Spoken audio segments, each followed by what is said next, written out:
All right, hey guys, welcome to Untier Talk. It's a thing that we do, and by we I mean me and Hijad, and me being Megas. Let's just do the fucking thing. we got another week of PUPL and a lot of shit to go through. Game one, Auxiliaries versus Haunters. This No, it's not I'm looking at week one. Yeah, I'm looking at week one. All right, week four. We got Dedens versus Kinglers. Okay, Dedens did another thing where they kind of just steamrolled their opponents really hard. First game would be Lax Finchinator on the Dedens versus Lax of the Kinglers. This was kind of silly. So you gave Finchinator double dragon spam, Drampa plus Guzzlord, which honestly seems really stupid, but also like a workable gimmick because like you don't need it in any sense of the word, but it's also pretty strong. Like I don't really know how to feel about this team, but it definitely worked in that Lax just tried to kill an AV Guzzlord with the Specs Frostlass, and just Specs, even a Spec super effective Ice Beam does not kill a Guzzlord, and Finchinator just got so much early game off Guzzlord being really stupid. So Double Dragon ended up working out so well. Yeah, the idea mainly was to just abuse the breaking ability that you have with Drampa, whilst also maintaining the Assault Vest bulk that you get with a Guzzlord, and with that you can sort of bait and the checks for the dragon types. Like the Frostlass was like a prime example. Like he brought in Frostlass expecting to kill the Guzzlord, but buying that Frostlass with the Guzzlord meant that Dramp had one less check, which is huge in terms of the game as well. Mm-hmm. Yeah, and after that it went into a bit of trades and stuff, but AV Guzz just really can do a lot of work. And I liked Lax's team in that it tried to do something, looked a little different, a little fun, but it had a Metang and not a great Guz matchup, and it was workable. Yeah. But it really didn't end up going his way that game. So yeah, 100%. I think the Metang call was questionable. I don't think the Metang is necessary on that team, to be honest. I think it's purely there to bait Mesprits maybe, or provide a solid check for Mesprits. The way this team is constructed, I think it really does need a secondary normal resist. I don't think Kabutops cuts it. Because what are you running? You're running Electros, Guzzlord, and Victory Bell. You need that normal resist. So I don't think for sure Rock's Metang. Yeah, I think that's fine. That's fine, but I don't think you need Metang as your normal resist. I think you can probably get away with, or go with something a bit more reliable like Regirock, and then potentially think about changing Kabu as your Scarfer. But yeah, I think Lax's team was it's good. I don't think there was anything wrong with it. Just Guz being Guz and tanking moves. Yeah, for sure. Tricking versus J-Mash. This was one I'm sure some people have some thoughts on. Tricking brought Eject Button Sableye plus Slacking Core, which could have been really funny, but J-Mash had a bit of a problem team where it already lost to Kangaskhan or Stoutland pretty badly, and Slacking just happened to be the normal type that just absolutely bodied his team. So I appreciate the gimmick, especially when you'd won the week and you're already guaranteed for a seed. I think it's cool to bring some, but unfortunately Slacking only did exactly what anything else could. But aside from that, it went real. Slacking got multiple kills, just did an awful lot of work here.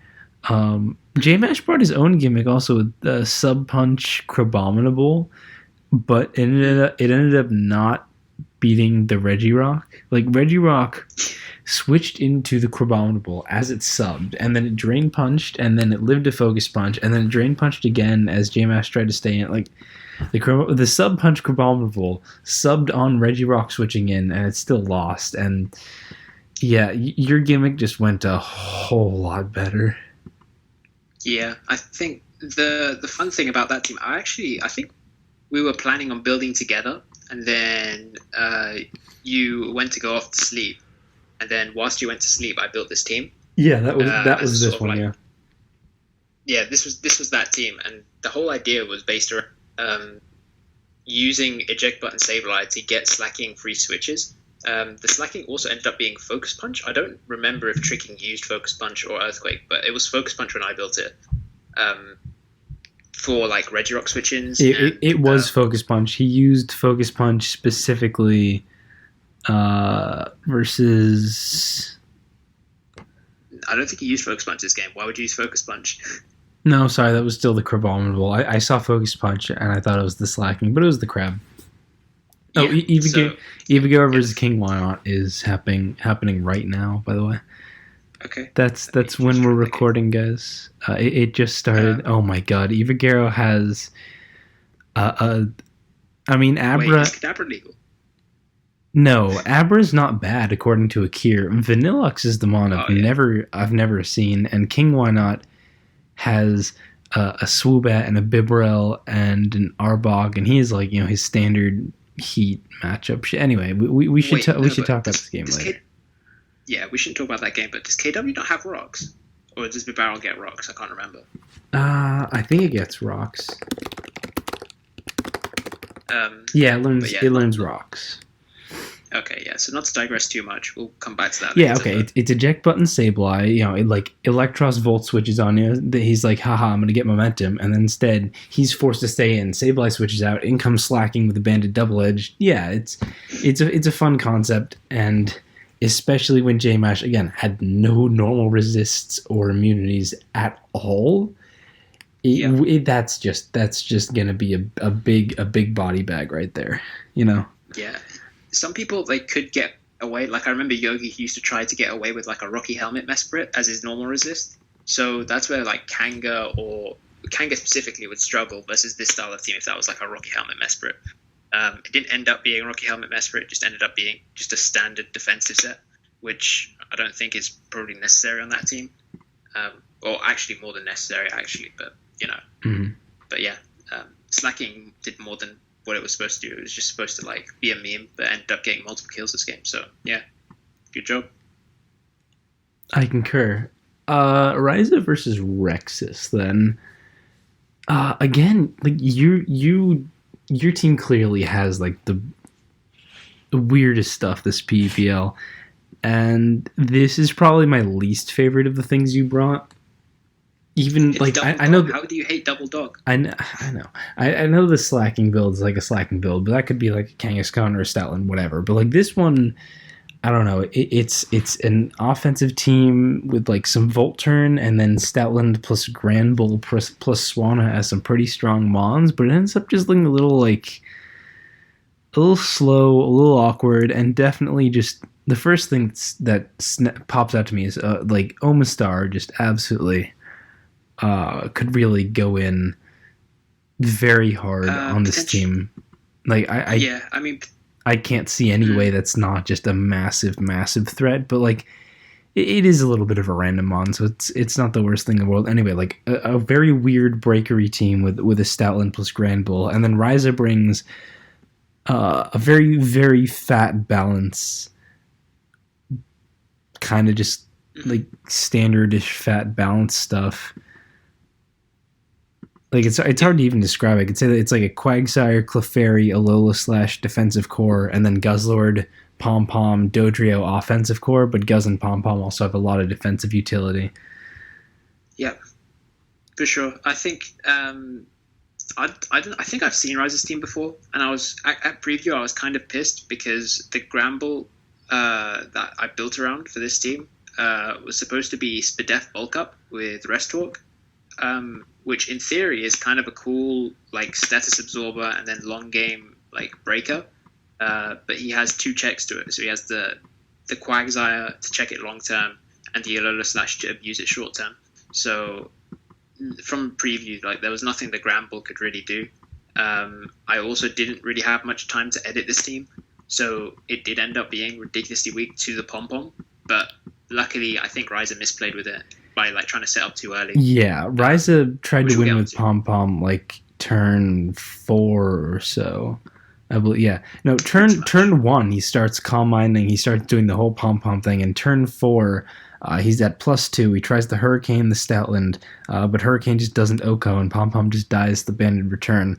And yeah, Pom Pom absolutely had to be late game win con because it's so good versus this team. The check is like Stoutland being healthy enough, Granville being healthy enough, pretty much.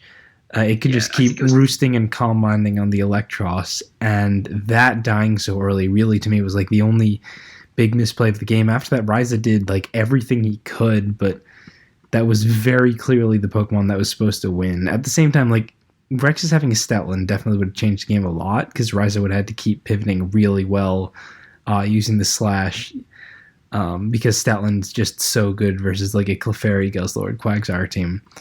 But yeah, like Pom Pom just really need to be there. I'm also surprised.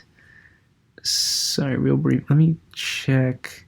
This, yeah, okay. He tried to Z move very early, as Rexus predicted it, and went back into the Electros, and that definitely hurt. If he had preserved the Z move, especially with Pom Pom, that could have done a lot.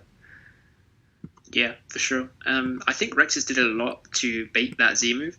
I think he also did well to check with Stoutland, like deal with the circumstances early game, because I think later in the game, I think his plan was to keep the Mudsdale around such that if the Pom Pom tried to set up, he could force some sort of shenanigans, check if it's taunt, that type of stuff. So, yeah, I think for sure it would definitely have won if it was taunt, but if it was HP fighting, like most are, I think, it would have been a like contest, I guess, to see how well Rexus could keep his Mudsdale alive. For sure. Was it Rock Slide Mudsdale? Yeah, it was Rock Slide. It Rock Slided the Dodrio. Oh yeah, okay. So that at least could have been something, but still, yeah. Yeah. So yeah, I'm not too happy that. Well, not too happy in the sense that, like, from a neutral's perspective, we didn't get to see like a Pom Pom trying to just savage late game. But from like a from my team's perspective, I'm glad we won. But I was also kind of pissed that the Spadef Gramble got bopped as well by the Sludge Wave. I was like, no Guzzlord runs Sludge Wave because they're all going to be running like Heavy Slam. Sludge Bomb even, but yeah, I think Sludge Bomb's fine, to be honest, but whatever. Yeah, I thought most should be running like Heavy Slam nowadays because of Cryo dropping. But I guess Cryo's influence on this Cryo has not shown up once. It literally did not show up in the entire week. There doesn't seem to be much reason to use it. Like, is one of those ones that on paper I think could be totally fine. Like, if people wanted to use it for whatever reason, could be a complete B+ mon, whatever, nothing wrong with it. But I can't, like, when do you want to stick this on your team realistically? Which is so weird because we do want removal. But for whatever reason, that's kind of where Cryos ended up. So yeah. Anyway, that was a digression. 2 times the tap versus Jerry is the next game. Jerry brought a team that I also really liked, him being on your team, but that's because it was the same team that Rexus used last week, I believe. Yeah, I think I can't remember what we built for Jari, but for whatever reason he decided not to use it. So this is like one of the more reliable teams that we have. Yeah. So yeah, that's what ends up being used. Yeah, and 2 times the tap also had a fun little team. It's another one of those, like, it's got a Guzzlord and a Frostlass and a Lola Slash, like a lot of staples. But he mixes it up with the Claydol, and I personally I like it because I think it's just like a bit more offensive in the right ways. Like, it's got better speed control than 90% of the team I'm seeing nowadays. So I don't know. I'm just inclined to like his team. Like, this was a game I was definitely watching with some interest, and what we saw happen is a pretty close, like, trade war back and forth. Boy, I love being able to use trade war in an okay context. But eventually, like, what I thought I really liked about 2 times the tap's team, how it was a little faster and more offensive, really kind of hurt. Because Jerry's team just had, like, better staying power where it counted. Like, they both, like, he'd get a kill, and then 2 times the tap would come in, and he'd fire off his strongest attack, and then one of Jerry's Electros or his Mesprit or his Mudsdale would be able to live the hit. And it kind of just ended up late game, where despite feeling like this trade back and forth, Jerry had like 3 Mons and 2 times the tap had nothing left. Because, yeah, so I almost feel like it was just a case of Jerry having a much stronger, a stronger build. Was kind of my take on it. And I just totally monopolized that, sorry.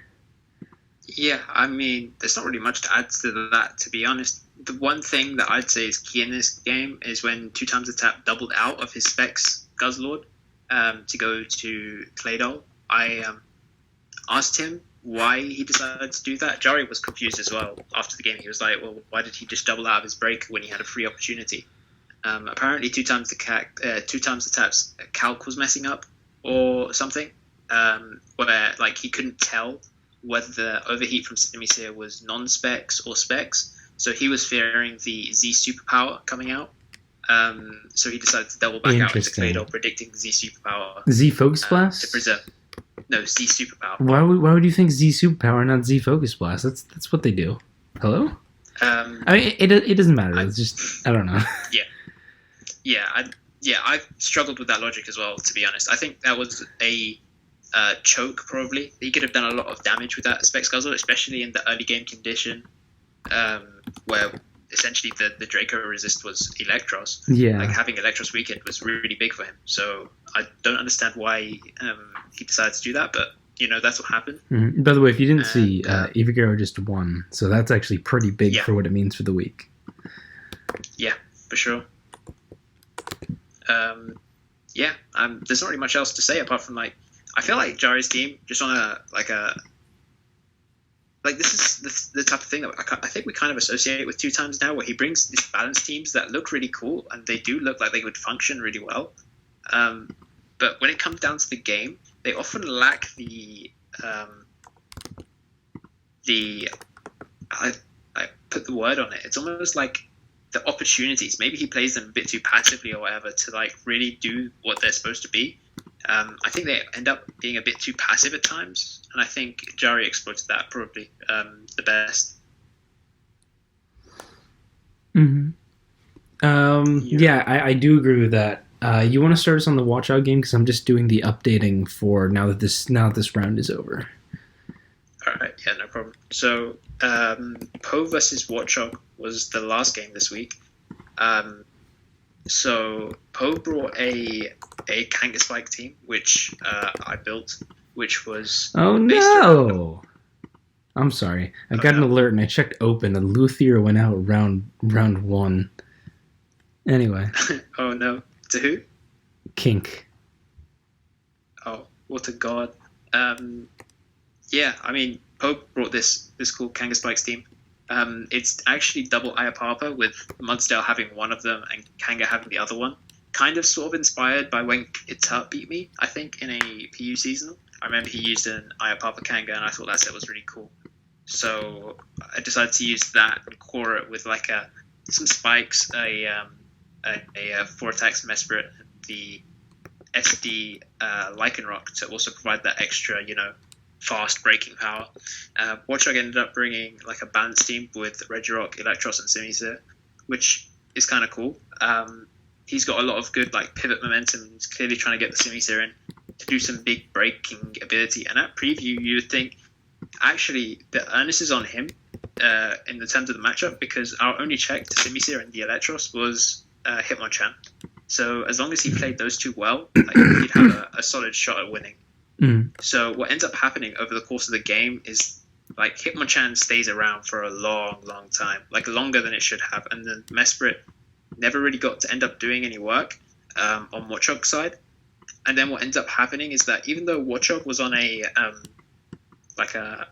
winning trajectory, he made a lot of micro chokes towards the end of the game, where he lost a lot of momentum, allowed us to heal our Mons and keep them at healthy enough range. And then at the end of the day, like, Primeape didn't have enough breaking power with its close combat to clean up the game.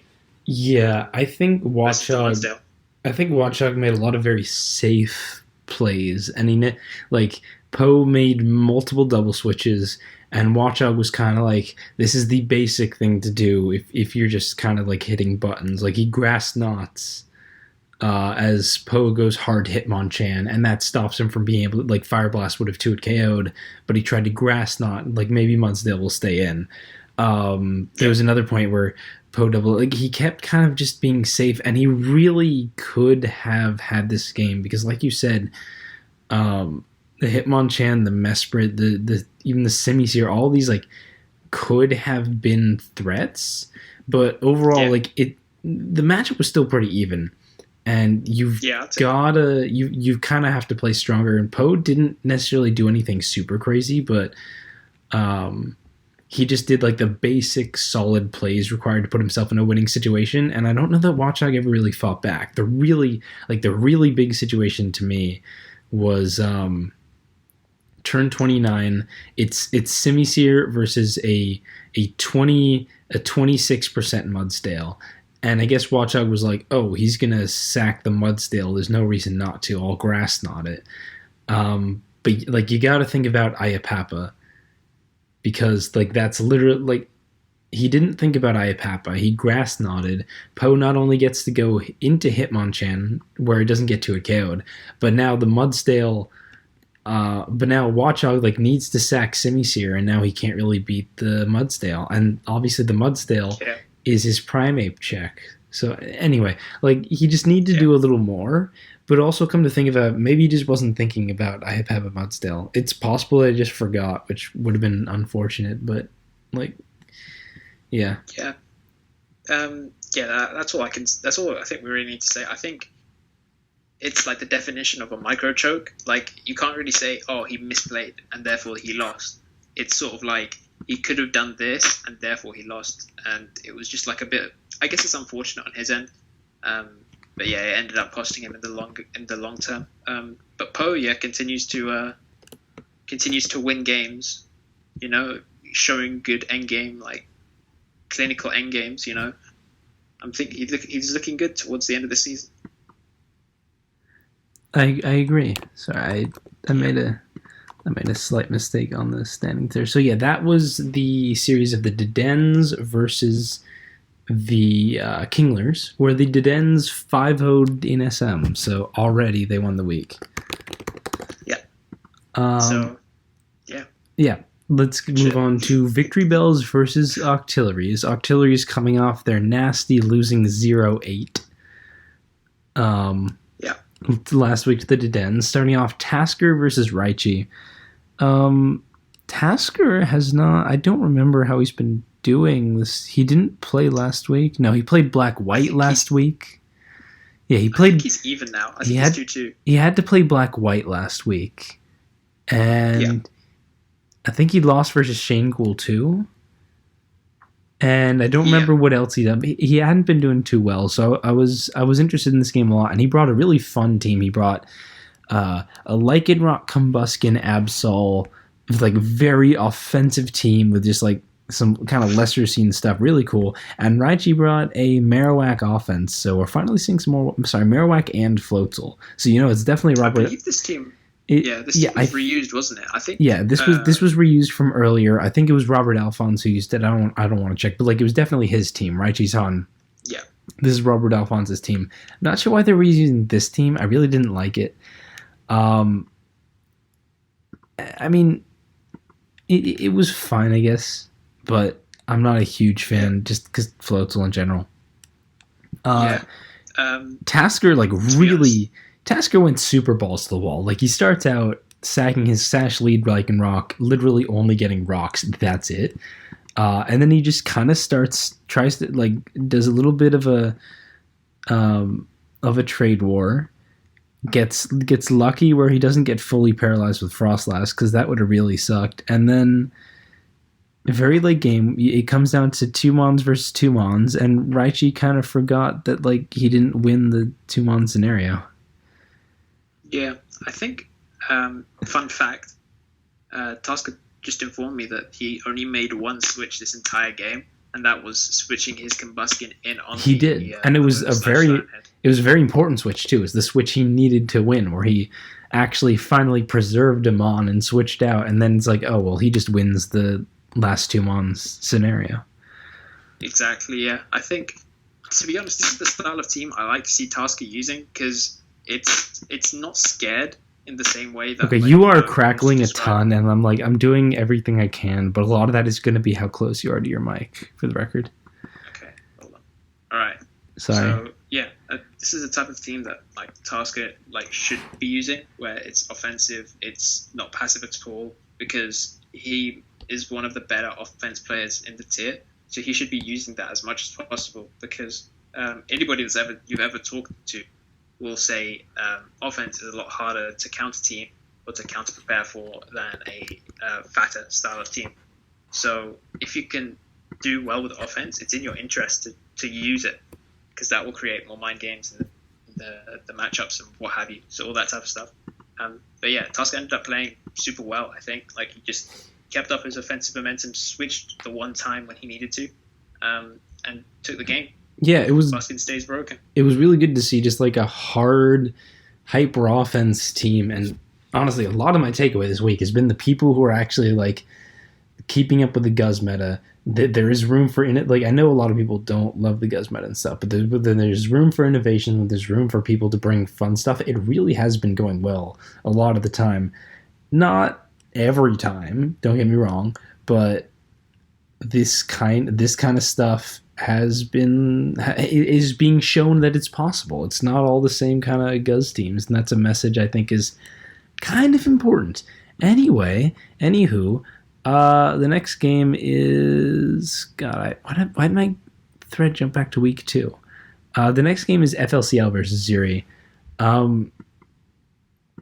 Ziri kind of got FLCL'd again.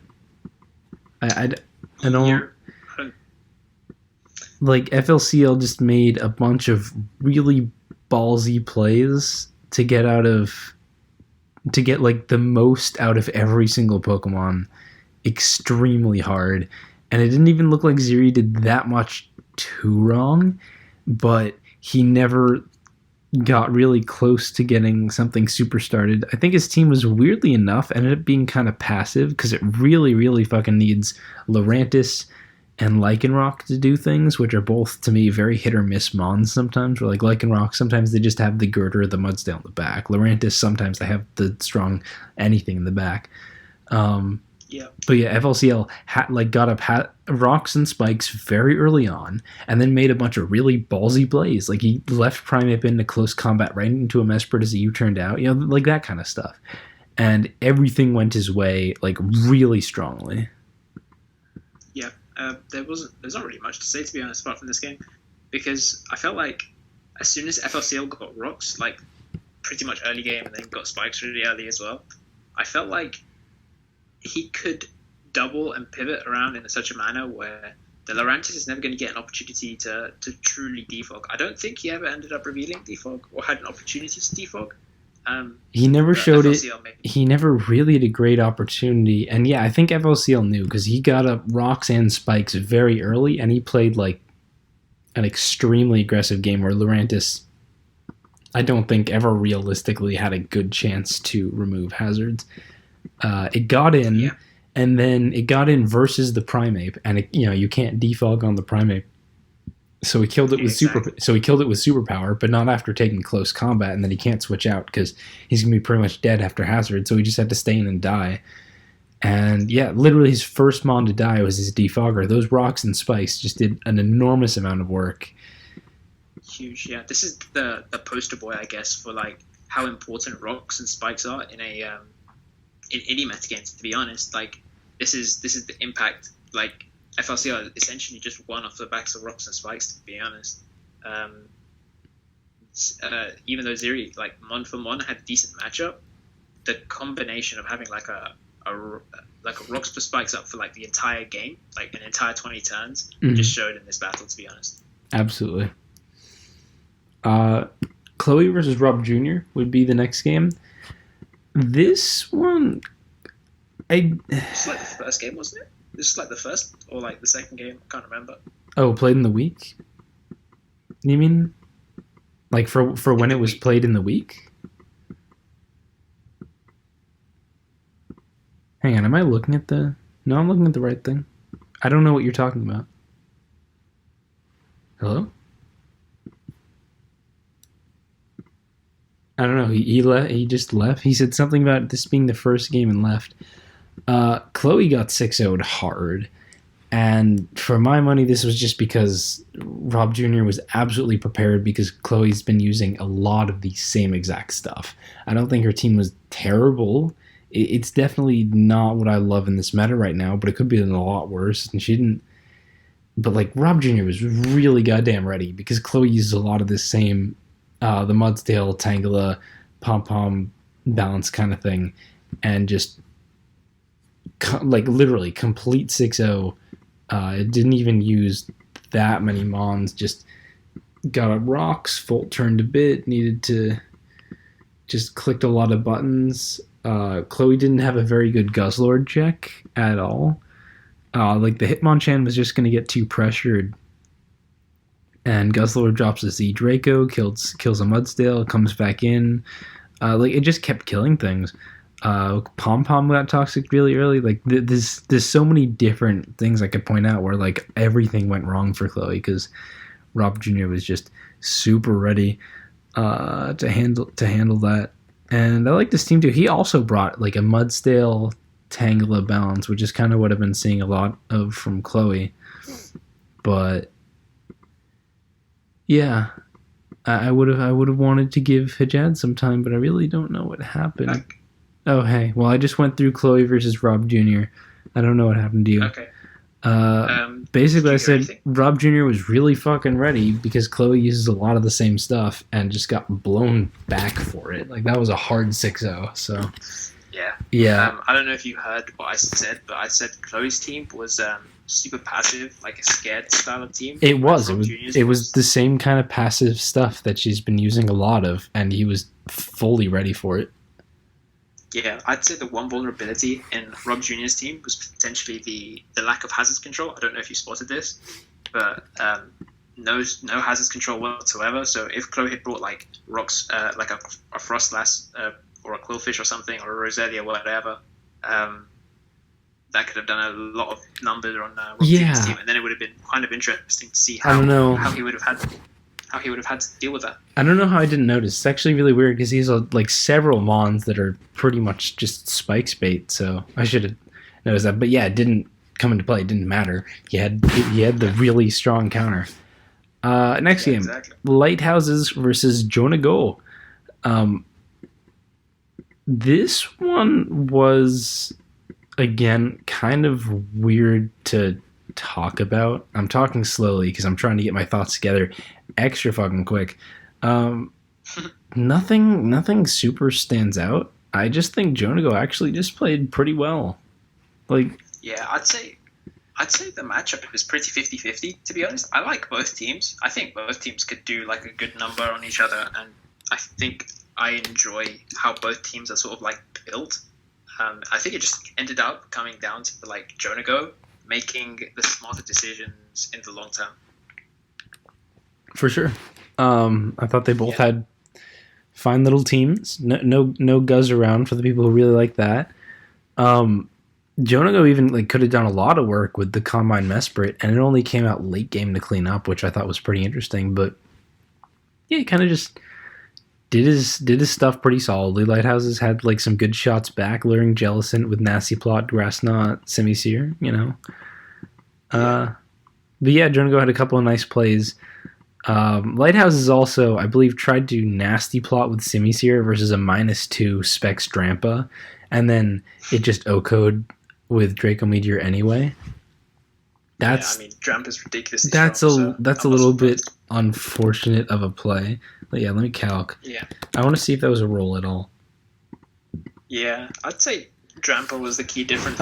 It was a roll. It was a 37.5% chance to OCO plus miss chance. So that actually wasn't even really in Jonago's favor. Oh well, but I think he definitely would have won the game at that point regardless. Yeah, just I'd say hard stuff. I think the Drampa is the key difference here, whereas Semi-Seer has to like set up to be truly threatening. Drampa doesn't need to. It can just come in at any point and just click Draco Meteor or Flamethrower or whatever is threatening at the moment. And then Lighthouse's response was a Lantern. Loader Slash, both of which can't switch in. Like that's not going to last too long. Especially when you have Tangela, you need to keep Tangela alive to keep the Primate in check as well. So yeah, for sure that was a tough game for Lighthouses to play. For sure. And the last game of the Victory Bells versus the Octilleries was Ham versus Luthier. Weirdly enough, I feel like Ham. I keep forgetting because I did remember. I actually watched this game recently before we did this, but I totally forgot what I wanted to say, so I'm speeding through it real quick. If you have something. Yeah, to be honest, well, for those who don't know, Luthier's team is actually a team that is, well, it's been my team for now like 6 or 7 metagames. You remember the old Ferroclef team that I used to have? Yeah. And then it turned into Clef Tang Frostlass. Like, this is the exact same team, except instead of AV Skunk or a Spadef Dramper, it's now AV Guzzlord, which is scary because Guzzlord is a scary thing. So that's a bit of background on Luthier's team. I think Tasker did swaps and stuff, but it's basically the same thing. But I think the key thing in this game, I think it just shows the sort of weirdness in the Frostlass versus Hitmonchan spin games, that type of stuff. Ham got a crucial miss, Stone Edge miss on the Frostlass, which would have really helped him out, because then he could keep spikes off the field much more long term. 100% more long term, and it wouldn't have had to deal with a burn on his Hitmonchan. But then what ended up happening is Guzzlord, which wasn't ended up AV, it was like a Z set, ended up like kind of breaking through Ham's team, like more long term as you put it. Then eventually what happened is that for every switch Luthier had, for every mon Ham had, Luthier had an appropriate switch in, and then it was sort of like it kind of spiraled out of control at that point. Yeah, he had the fat balance with the good stops. You know, SD Dodrio is pretty scary, but Kabutops is there to revenge. Scarf Kabutops. Obamason is pretty scary, but you got the Spadef Clefairy. What I was gonna say is, weirdly enough, I'd forgotten what happened in the game, but I felt like Ham actually shouldn't have been that bad, despite having the Hitmonchan versus Frostlass matchup. But then, yeah, that Stone Edge miss is what really completely shook up the game, and he also did not get up spikes. Like, he got up one spike much later in the game, which really counted for a lot. Luthier got those early strong spikes, but Ham never really had that opportunity to chip at all. So yeah, I would have loved to see this game without the Stone Edge miss, because that he really goddamn needed to hit that move, and I'm not sure why. Luthier didn't just switch it into a Stone Edge. I think he actually spiked on the Stone Edge when it would have killed him, and that just really sucked. I couldn't remember what had happened, but yeah, that was a it was a key point in the game, to be honest. And what ended up happening is sort of like a collapse of Ham's team, because what ended up happening is the Tangela and the Clefairy and the Guzz could all switch into stuff and then just do minute amounts of damage, admittedly, but couple that with the spikes and the Stealth Rock, it just ends up piling up time after time. So yeah, what ended up happening is that sort of Ham's teams just collapsed, I guess, under the pressure. And then Luthier was there to clean the game with the Scarf Kabu when everything was weakened. Yeah, for sure. So I guess we can move on to the final team matchup, which would be the Haunters versus the Mistrevises. First game was Kushlos from the Haunters versus Gondra from the Mistrevises. Gondra brought a Scarf of Balma Snow. Kushlos brought Rain. But Kushlos won. Yeah. And I can only attribute that to just how weird this game was. Kushlos smashed again on Gondra's Quillfish instead of Stone Edging it at one point, and then died to Scald. Kushlos had a smashed Caracosta, +2/+2/+2. Gondra goes to a Quillfish, gets the Intimidate, and then Kushlos, instead of just Stone Edging it, taking his damage, maybe even killing, smashes again and just dies to Scald, which was really, really goddamn weird. Then Gondra keeps using his Abomasnow, or at least used it once to try to switch directly into Kushlow's Ludicolo. Takes a massive amount of chip, and despite rocks going up very early, he never removed the rocks, so his Abomasnow dies like to that plus rocks pretty fast. And then Kushlos ends up like managing to sweep with his rain sweepers because that didn't stop him. But then like that he only managed to sweep with his rain sweepers because Gondra also did not taunt Kushlos's Kabutops. It's like Kushlos only has Kabutops left, and Gondra has Mesprit and Sableye. And Kabutops SDs as Sableye burns it, and then Sableye is like, okay, all I have to do is taunt him to stop another SD, and then I can recover. But then he doesn't taunt. He goes for Nightshade as Kushlos gets to SD again, and that was all he needed to be able to clean up the game. And like it was just not good play. Yeah, I mean, I commentated that awfully. I shouldn't have gone over that in like the rapid fire manner that I did. Point is, bad play. Yeah, I mean, like from preview, there's no way Gondra should lose this matchup just based on the fact that he has Hail, like he has a way of insta-stopping the rain at any point. But he just made a series of like concurrent chokes, which put him in a weird situation when it came down to when he had Abomasnow in. He would never like abuse it, and he would also make weird plays. Like he Earthquaked like turn 3 the Mesprit instead of just rapid spinning. Like that could have given the Abomasnow so much more long-term utility. I don't know if it might not have ended up being rapid spin.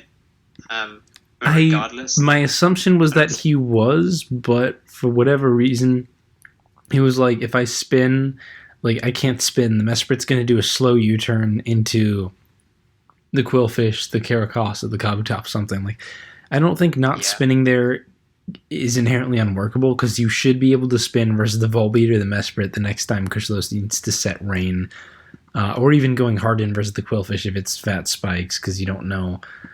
So I don't know if that's in and of itself the worst thing, but the way he played Abomasnow and the late game was just tragic. Yeah, add on to that as well that he's using Leftovers Sableye. Like the only Sableye sets that you should be using are like Rocky Helmet to punish U-turns a bit more, or Eject Button to ultra punish the U-turns, right? So to see Leftovers just maybe a bit of like, okay, no, you deserve to lose. Like there's no reason for you to win this match. I agree. So moving on, because Obi versus Katut. Katut finally not going 0-4, but honestly, I thought this game was very silly. And I said afterwards, some people were like, hey, that was a pretty good game. There were some really, I don't know, things about it. I didn't like either of their teams. I thought like both of them were kind of held back with what they could do, especially Katut, with just kind of lacking options with what they had. But Obi was also practically 6-0'd by Katut's Jellicent, which is just a huge issue. They both brought these like slow, fat teams, tried to do slow, fat things, and it didn't work. Like they kind of like both lacked good options against each other, and Katut honestly almost managed to lose it multiple times by sacking his Jellicent and his Hitmonchan too early, but didn't quite manage to get it killed, so he ended up clutching it out. But it was really, I don't know. I think people called it a good game because it came down to the wire. Like, it was close, but that doesn't make it good. Yeah, no, this game made me cringe multiple times at multiple moments. Katut played very on edge constantly. Like, he was constantly playing, well, he knows that if I sack this, therefore I lose, therefore he won't attack it. Like, he'll predict something. Like, he'll predict me to make a good play. Yeah, he was making those really risky shit. Yeah, and then add to that, like, his Drampa was, like, berserk or whatever, like, completely unnecessary. Like, if it was Sap Sipper, he would have done a billion times more work. The Curse Body Jellicent ended up doing things, but there's no reason it shouldn't be, like, Water Absorb. Not that much. Like, it didn't even Curse Body when it would have counted against the Scarf Skunk. Obi at one point, the whole game basically came down to a 50-50 that could have been avoided if Curse Body was a was any good at all, but it's not. Yeah. It's stupid. Yeah, to be honest, I was kind of half expecting Stench Skuntank at one point. Like it was not the greatest display of like either building or like greatest display of building on either sides. To be honest, yeah. But I think we need to free the weird Katut teams, because everything he's brought has been like not the worst thing in the world, but really just lacking. And then especially some of the things Obi did were a little questionable, and some of the things Katut did were a lot questionable, to be honest. I think he definitely had some of the really weird stuff, like why do you risk your Jellicent versus a Tangela that hasn't revealed its Grass Stab, or like hasn't revealed its not Leaf Storm extremely early, when Jellicent pretty much 6-0s your opponent, and you risk losing it turn 2 when you have a Drampa that's supposed to be switching into Tangela. Like, that's what Drampa does. It switches into Tangela. I don't know. This game was silly, and I think we should just go. Yeah, I guess some closing thoughts on the game. I don't think Katut's team was typical. Well, it's not that Katut's team wasn't typical of Katut. I think his plays have not been as good or as efficient as we've once seen him. Like, I think there were multiple points in his seasonal run where he's played games like this, and he would have completely blown out Obi by virtue of, okay, I have Jellicent, this wins the game, therefore I'll abuse it. But he played this game so weirdly and like almost threw it away. Like this should not have been as close, but he almost lost it. Yeah, or maybe we're just dumb and biased PU Council members, because the next game I'm going to talk about is LST versus Lockjaw, where I think LST just played pretty gosh darn good, to be honest. And like, neither of them had a huge matchup advantage. They both had fun, different little teams with some unusual stuff. They both kind of did their thing. They both kind of got to execute their game plans to some degree, but I think LST just played better here. So yeah, maybe we are just completely biased. But yeah, that was my take on this game. Fun stuff. LST had an Abomasnow and a Stunfisk, and Lockjaw had a Floatzel on his side. And don't get me wrong, I know you're going to say there's some questionable stuff, but there's a difference between, like, to me, the questionable stuff that like kind of just bops you instantly, and the questionable stuff that you have offensive counterplay to. And that's kind of where I see these ending up. I assume that's what your breath was about. Yeah, I mean, to be honest with Lockjaw in this game, I felt like his team was okay, but something that I've seen him do on like consistently now, it is sort of not play as well as he could have played in either the early game or the late game. Like, if he had an advantage going into the late game, he'd sort of like make micro chokes and just throw it away. Or in the early game, if he plays badly, like he's constantly trying to catch up. And I think this game, like, he made a few errors in the early game where like he just let LSD have certain bulky mons, and then what ended up happening is that LSD just sort of abused the fact that, you know, none of the stuff on his team sort of has reliable recovery. So when Mesprit ended up coming in, like, it just could sort of clean the game without really being bothered too much. Yeah, like how LSD played was just much more consistent, and I feel like he played to win the game a bit more as well. Like, I think Lockjaw was playing a bit too turn by turn, but yeah, I agree. I think that's all that you'd have to say. I guess wins again. Toss out the one other thing. Lockjaw, if there's one flaw people are going to point out, it's kind of weird. I thought we were over this getting bodied by Calmine Mesprit thing, but like, he had just enough offensive counterplay to Mesprit to not make it too bad, but it was definitely clear that like LST's, I think, like LST's own Mesprit was going to be his late game win con because of that. So he kind of had a very, like, he knew exactly what he could set up, because Lockjaw didn't have the greatest Mesprit resist, so that definitely helped a bit. Samayan versus Shane Ghoul is an amazing game, and I love it. You think so? I thought it was hilarious. Like, don't get me wrong. It's not. I like seeing a good game of PU, but it's also pretty funny to see a 15 turn game where the opponent just has to forfeit. Like sometimes that's just funny. Shango brought Sub-Coil Electros, and it just won. Like he killed two things, and then he went to Electros and he subbed and he coiled, and then Sam was like, "Well, I lose to this," and he forfeited, which it was just so funny because it really was like the perfect, because this is the kind of stuff Sam brings, and this is actually like out of nowhere a ridiculously good mon to just completely blow him away. And I thought that was fucking hilarious. As bad as this set is, it completely worked. Yeah, I mean, I was talking to Shane actually like a couple hours before his game. He was saying, I was thinking about using this Electro set, and he showed me the set. It was Sub-Coil, like Drain Punch knockoff. It doesn't have like a stab in the last slot. It's like knockoff. So I was like, how's it been in like test matches and stuff? And he was saying that it's been tragic and really bad, and that he probably wasn't going to use it. But you know, like eventually, like after playing a few games with me, he got a bit more confident with it. And then what ended up happening is that like he was sort of thinking, well, if I win, I'll win, and if I lose, like I lose. It doesn't really like it. He wasn't too fussed about it.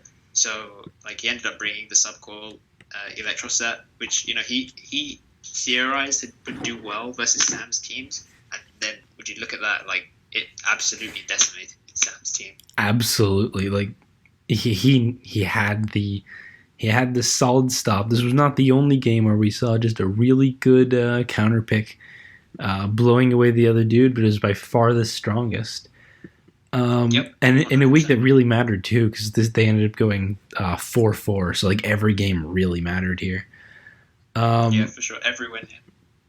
Next, you had TJ versus Fellaburn. I think TJ won this one, didn't he? Yeah, TJ won, and kind of in the same way. I think TJ had a very strong matchup with Hale, and played it pretty fine from what I could tell. He also got a very nice freeze early on, and one other little thing. But I think the Hale really was a good call out because Fellaburn ended up bringing a pretty offensive kind of like basic Volt Turnish spikes plus an Ursaring team that was pretty cool in my opinion, but also kind of reliant on Scarf Primeape speed control, which is a big issue when you're going to go face Hale. And yeah, I mean, it's just this game was just hella weird, to be honest. Like, I think TJ had the matchup, and then he sort of played kind of on the edge, like in terms of with his like wing cons. And I think he played fine. Like he just didn't do anything crazy or anything. He didn't do that much. He didn't make any big plays, so it did come down pretty close. But he also was never really like that at risk of losing because he had a full health Kangaskhan in the back. So yeah, I think the Hale call out on TJ's part was a really good call out. Like I think Fellaburn has been spamming a bit the offensive, you know, I'm not scared of this tier type of like teams. You know, like it's showing clear like he's raw on Ursaring. So it's clear that he's like expecting some sort of either fat shit or like some like scared PU balance that we've like been consistently seeing. So yeah, I think the Hale call out to like predict almost like an offense matchup was pretty good. I think that was like a really good idea to come and play Fellaburn with. I agree. So that finally takes us into old gens after a good 53 minutes. So let's, yeah. Oras, first game was Gasquake versus Teddy. I don't think Gasquake played very well at all. I think this was finally a bit of the Rustquake game. Like that being said, you're also playing Teddy, who did like everything right. But Teddy didn't do anything crazy because he didn't have to, because Gasquake just did not know how to get anything started at all. And yeah, to be fair, his matchup definitely could have been a bit better. Teddy had like a fat BKM Cleftang Plup core that Gasquake just wasn't gonna love breaking. But Teddy consistently outplayed him, pivoting in like on the Scarf Rotom Frost. He pivots in perfectly. He knows what moves to hit to like KO the Luminion turn 2. It just was not. It wasn't great, and it could have come close near the very end, just because Teddy's Poniard matchup, his check was Tangela, and Tangela's prone to getting Ironhead flinched. So like one flinch there almost could have ended the game, or even potentially hitting 3 blizzards for Gasquake could have also ended the game. Well, no, he would also had to freeze BM. No, it was just the Poniard thing that really mattered. Like the Poniard thing was actually made it come kind of close, but I think Teddy just hit every button perfectly. Like, yeah, pretty much. I think I'm kind of sad that we ended up seeing Gasquake play Auras. I wouldn't normally be sad, but I really wanted to see Pearl play Teddy, like in a repeat of like the LTPL finals. Teddy versus Pearl like matchup. Like that was an iconic game back in the day. I think that really set like a tone for how PU wants to develop its tiers. Like you want to see games like that, and I don't think it was like the best idea. Like Teddy is always gonna outplay somebody when it comes down to it. So like you have to try and match him in terms of like talent. Like if you're not going to try and match him with talent, you better match him in terms of like a team, right? And I don't think the team that Gaswick was given or like he built was like what you'd want to play Teddy. Like sure, you had the nasty block HP Ice Ninetales, but I don't think Teddy generally is weak to it. And what happened in the game? I think he can be, but and then Seismic tossed out. All right, let's. Yeah, I think he can be, but the team, I guess it wasn't all bad. Like I said, the Poniard definitely could have been an issue, but it just was not enough. And then Teddy just did his thing. Real briefly, the usage stats for this last week just went up. Mesprit was used on 76.67% of teams, and it's still at a 52% win rate. That's crazy. Yeah. I mean, it doesn't even necessarily correlate to the Mesprit because we're seeing a lot more like Scarf and Rocks and Utility and whatever, but it's just crazy. Anyway, False versus Raw Melon, kind of the opposite, where I feel like False would have been like the kind of Teddy to Raw Melon's Gasquake, like the scarier dude, but Raw Melon actually played really well with a strong like counter team type Mon, where he brought substitute Rampardos as like this fat balance breaker and played really well. Like he played it really strongly, got multiple kills early on, like, and that was the critical that was why he won. He did that really well. I thought that was really strong from him. Yeah, this game is the opposite of the Gasway game. I think you said is like. I don't think Roman showed one bit of rust at all, and he also played super well with the Specs Camel plus sub 3 attacks Rampardos. Like he just went to work with those 3 mons in particular, and then really really punished False for bringing like this really passive slow team. So yeah, good job to Roman for calling that out and then playing the way he did. Like he played pretty flawlessly. Absolutely. And the final game of Auras, Specs versus Yogi. Specs taking this to now be up 2-0, or 2-0 overall. I believe his only games have been Auras against like Pearl and Yogi or something. I don't remember. Yeah, Pearl and Yogi. Yeah, so that's pretty nice for Specs, and he also played pretty solidly in what I don't think he had a crazy good matchup or anything. Yogi had like multiple hazards early on. He did get a couple nice crits, but nothing too huge. And I think really he just made sure to properly punish everything Yogi had. It was kind of one of those games where you watch it. I don't feel like Yogi switched around a lot or really had enough to do. And he was using an old Shane Ghoul team, so that might have been why. Yeah, but this is a really old Shane Ghoul team. So it didn't feel like he had a lot to do, and he kind of set up hazards like, well, I hope I win now. No, well, I guess I don't. So yeah, I think that's precisely the line of thought. I'm sure Yogi thought, okay, Specs does not have hazards control, therefore I'm going to set up hazards. He loses 2 mons doing that, and then the 4 mons like in the back. Specs just played well around them, I guess. Like just didn't either like force them into like sacking modes, like he forced the Pawniard to get sacked to the Leafeon, which was like nice. So that means he can maintain them on Inferno and potentially Flare Blitz later in the game, but he never ended up needing to do so. Mm-hmm. But yeah, he just ended up playing like really efficiently, really like frugally with the health, which really helped it set up like a good late game. Yep. Moving into Black White, and the first thing where they changed replays, and now old gen replays still default to new gen sprites. I hate it. It's so bad. Yeah, I don't like that either. So annoying. But yeah, you versus Serene Grace is going to be the first one.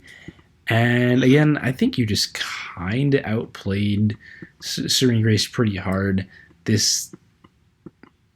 Nothing huge on like matchup or anything. I think he had options, but you really is kind of the opposite. Where you got up spikes very early on, you're like, okay, well now I still have a game plan. I'm gonna use my throw. I know exactly what it can live, what it can check. Okay, now I'm gonna trick room BM, and everything went exactly according to plan. And Serene Grace was basically playing your game and your game plan the entire time. Yeah, pretty much. That's how you have to play Black White. You have to play super offensively around spikes and hazards. Just using what threats you have to play like super aggressively. What ended up like being a complication during the game is that I forgot to minimize the EVs or the IVs, sorry, on my Bohemian. So even though it was negative nature, I was still at 104 speed. And you see the turn that I circle throw, and then my circle throw outsped his Bohemian, told me they had Trick Room. So I was kind of hoping, okay, I either tank the Signal Beam and kill him back, or like that was the scenario that was going through my head. But when I outslowed him in the Trick Room, I was like, okay, this is weird. He's either made the exact same mistake I have, and I've won a tie, or he's running not negative speed nature Bohemian, which is super weird. I don't know what ended up happening there. But yeah, I think it's just a showcase, to be honest. Like, Bohemian is really, really strong with spikes in this meta. Not just Bohemian, but like Maractus continues to be very strong all the time because spikes are good. Let's briefly we should keep going. Let's briefly run into Tondas versus CB Aaron Judge. This was a stupid game, and they both had massively flawed teams. I'm a little upset Tondas won just because he's now 2-0 in this gen for doing like really dumb things and getting away with it. But CB Aaron Judge also didn't deserve to win this game whatsoever. So it's like if you could it balances out. Both the loss. Yeah, if I could give them both the loss, I would. See, like they both lost hard to Simipour. Tondas had no check to Trick Room BM whatsoever. This is a smattering of other top tier mons that just like, what is your plan versus them? I don't know.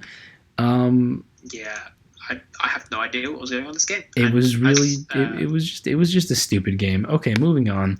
King Wine versus Evagero. This is the game that just happened. I thought this was pretty interesting. King Wine again trying to bring like every weird cheese playstyle. This time he brought lead Taunt Rocks Bibarel plus just all setup sweepers. Swoobat, BM, Huntail, Arbok, and Fracture. And Evagero caught on to the shit King Wildnut's been doing with just like lots of matchup-based playstyles. And Evagero had the Cloud9 to check weather. Evagero had Rampardos to break stall hard.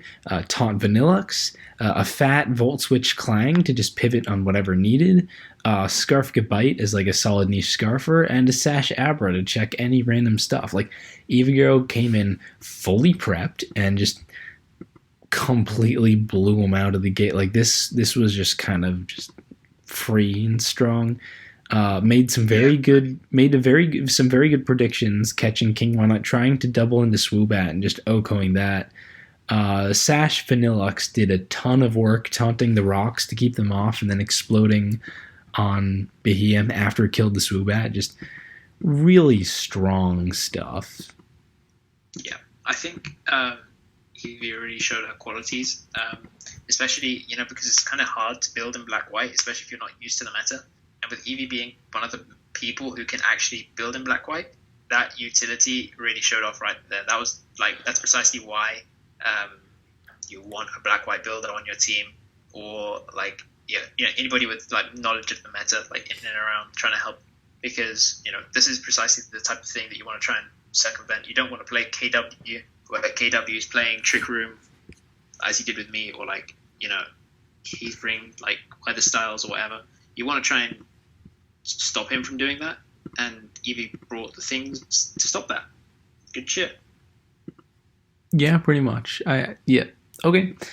Finally into ADV, the one that we don't really touch. DPP, not ADV. Sorry, DPP. I'm tired and not even thinking. And these are still going on too long. I can't make you go shorter, but like, there's a reason we're getting way less views as these go on because they're just too long and stupid. It's true. We're getting much less interest, like specifically because of this. I want to make it go faster, but anyway, it's hard to do. How many analysis is it? Durza versus 49. I can't, I can't say enough about DPP in general.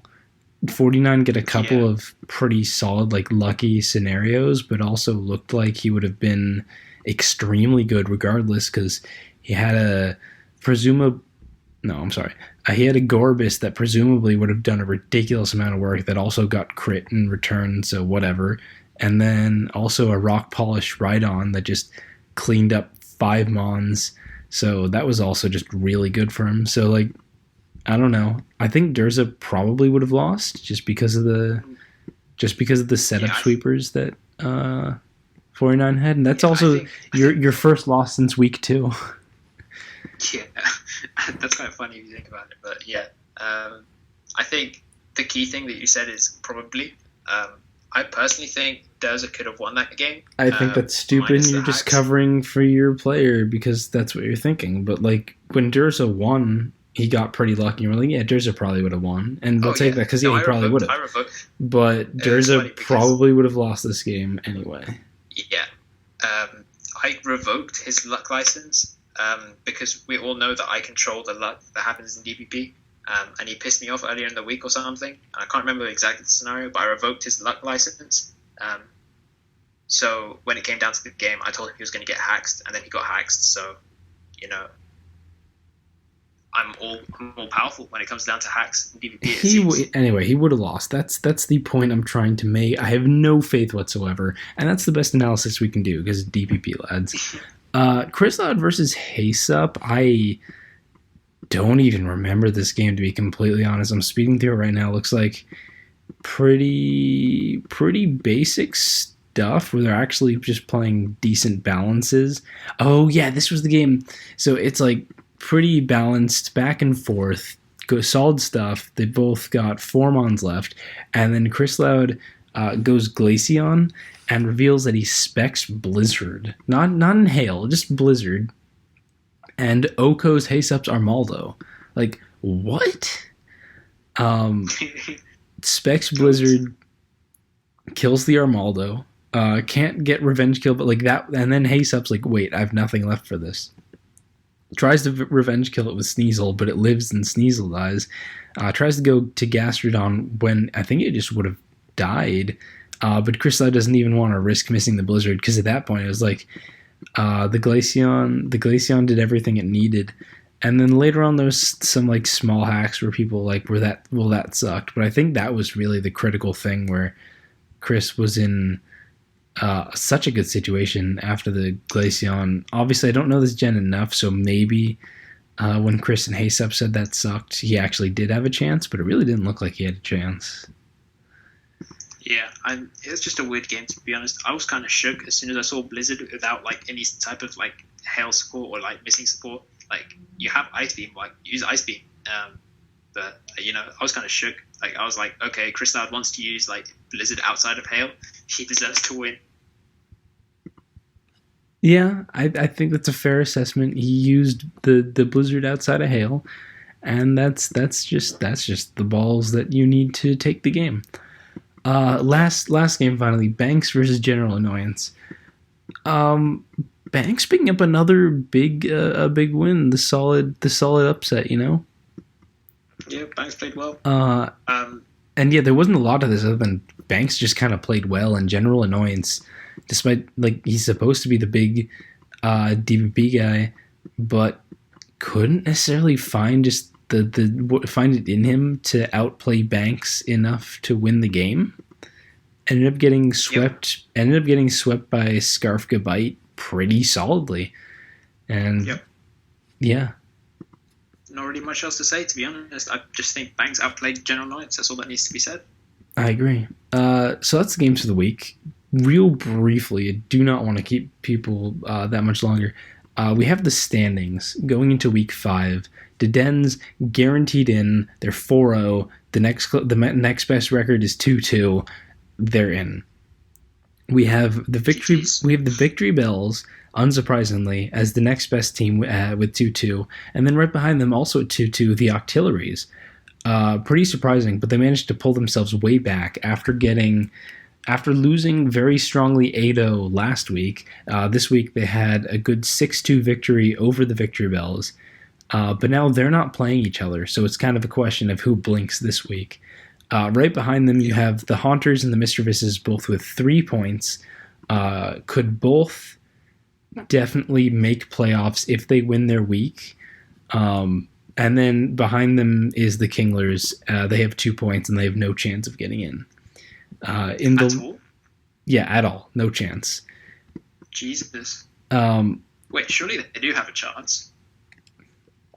Okay, Dedens are guaranteed in, right? Now what you have is Dedens versus Mischievous, Victory Bells versus Haunters, and Kinglers versus the Octilleries.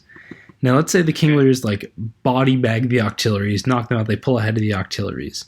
Either the Victory Bells or the Haunters still stay ahead of the Kinglers, even if they tie. Oh yeah, no. If one of them wins, they stay ahead of Kinglers. Even if they tie, they're still better than Kinglers. So Kinglers just can't do it.